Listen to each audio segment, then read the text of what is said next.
राष्ट्रपति बनने के बाद में लगभग 3.5 वर्षों बाद आ रहा हूँ। ये संभव नहीं हो पाता, मर्यादा है, उस पद की मर्यादा है। और इसके बारे में मुझे रूड़ा के लोगों ने कहा कि राष्ट्रपति जी आपके लिए तो 1 घंटा कोई मायने नहीं रखता है, 2 घंटे 3 घंटे कोई मायने नहीं रखता है, आप दिल्ली से चलिए और यहाँ आ जाइए। तो मैंने उनको एक बात कही थी, मैंने कहा था कि आपकी बात में सच्चाई है, लेकिन उसका विश्लेषण करिए। यदि मैं 1 घंटे के लिए, 1 घंटे के कार्यक्रम के लिए या आप 15 मिनट के कार्यक्रम के लिए यदि मैं 3 घंटे दे देता हूं तो 3 घंटे निकालना मेरे लिए आसान है, लेकिन 3 घंटे पर जो खर्चा आएगा वो स्टेट एक्सचेकर का होगा, वो देश की जनता का होगा, और जिन लोग जो लोग टैक्स देते हैं उनका होगा। तो जब किसी ने पूछा था कि आपका कितना खर्चा होता, तो मैंने कहा सचमुच में मैं नहीं बता पाऊंगा, इसका आंकलन अभी हुआ नहीं है, लेकिन मैं आपको मोटे तौर पर बता देता हूं कि यदि मैं 2 घंटे के लिए भी एक जगह जाता हूं देश के किसी कोने में, तो 18 से 20 लाख रुपया खर्चा होता है। वो किसका पैसा है? आपका पैसा है, हमारा पैसा है, जो टैक्स देते हैं उनका पैसा है। इससे तो अच्छा है कि हमारी टेलीफोन पर बात हो जाए, आपको हम शुभकामना दे दें, आपको हम पत्र लिख करके अपनी शुभकामना, आपके परिवार में कुछ मंगल कार्य है उसके लिए अपनी प्रेरणा दे दें, तो वो तो मुझे अच्छा लगता है। तो मैंने कहा इसमें मेरा भी आप सहयोग करिए। मैं अपने सार्वजनिक जीवन की शुरुआत में जो लोगों ने स्नेह और शक्ति अपनी जीवन यात्रा में मुझे आत्मविश्वास के साथ साथ आगे बढ़ते रहने का एक मार्गदर्शन दिया, आप सबके प्रेम और शुभकामनाओं की बदौलत मैं न केवल उच्चतम न्यायालय तक पहुंचा, बल्कि वहां से राज्यसभा, राज्यसभा से राजभवन तथा राजभवन से राष्ट्रपति भवन तक पहुंच पाया। इस सब का श्रेय, कभी कभी लोग मुझे पूछते हैं कि आप किसको श्रेय देंगे, तो मैं कहता हूं कि मैं इसका श्रेय पोखराया व कानपुर देहात की धरती को देता हूं और वहां के लोगों के आशीर्वाद को देता हूं।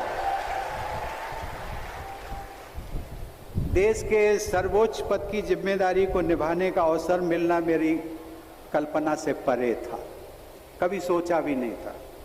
जो संभावना कल्पनातीत थी उसे आप सबके स्नेह और हमारे लोकतंत्र की आदर्श व्यवस्था ने यथार्थ रूप दे दिया। हमारे जनतंत्र में अवसर की समानता को सुनिश्चित करके हमारे स्वाधीनता सेनानियों तथा संविधान निर्माताओं ने एक क्रांतिकारी परिवर्तन किया है। मैं भारतीय गणतंत्र के उन सभी निर्माताओं को सादर नमन करता हूँ।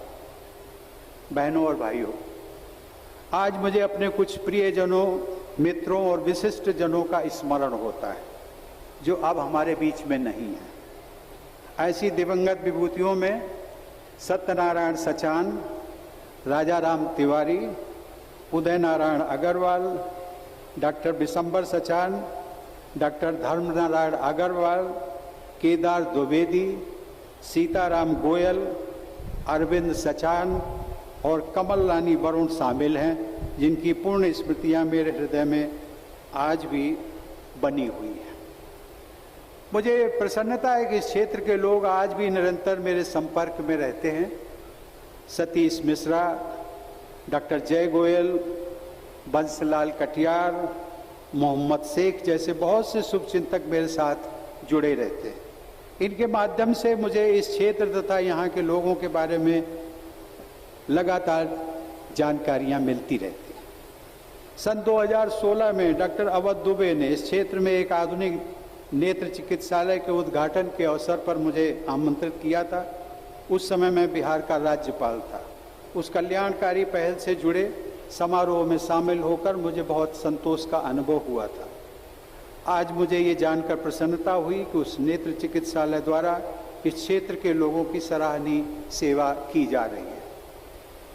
बहनों और भाइयों, आज पूरी मानवता एक अदृश्य वायरस द्वारा फैलाई गई वैश्विक महामारी के प्रकोप से जूझ रही है।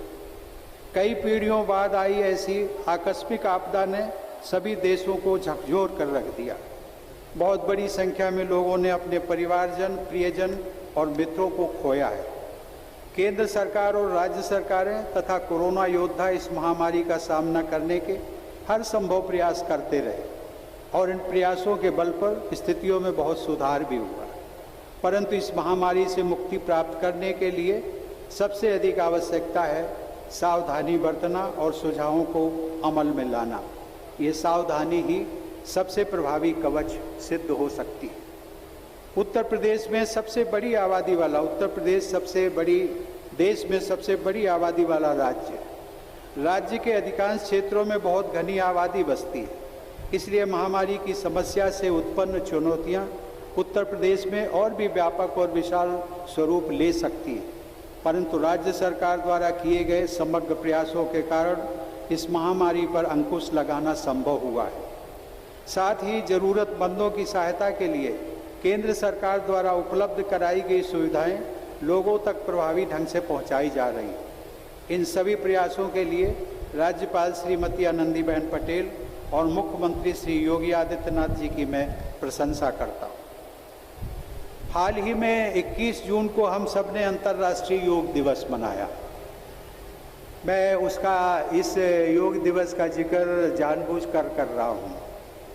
उस अवसर पर योग पर आधारित जीवन शैली के महत्व के बारे में जागरूकता बढ़ाने के लिए विशेष आयोजन किए गए।